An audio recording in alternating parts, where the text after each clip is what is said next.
Welcome to the Salmon Runs YouTube. Enjoy the video. In this video, I will show how to fix a Toyota Corolla trunk latch. Start by opening the trunk and removing the plastic trim to expose the latch mechanism. Inspect the latch for broken hooks, bent levers, or detached cables, and clean any grime. Test the release with the key and interior switch, then lubricate moving parts and replace damaged components as needed for reliable closing and secure locking today. Begin with a small toolkit and a replacement latch or cable ready. Use a Phillips, flathead, pliers, and a trim pry tool to avoid damage. Label or photograph parts as you remove them for easy reassembly. When reinstalling, align the latch with the striker and test operation before tightening bolts.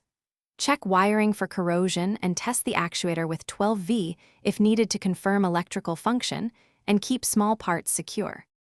If you're finding this guide useful, please subscribe and like to support more simple car fixes.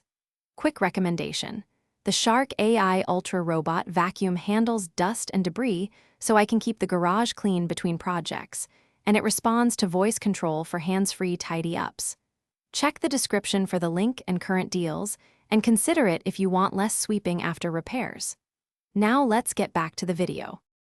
Start by checking for obvious obstructions and misalignment around the trunk rim. Manually operate the latch while someone pulls the release to locate the failing part. Listen for grinding or lack of click indicating wear or broken pawls. If the latch moves but won't catch, inspect the striker for deformation and adjust its position.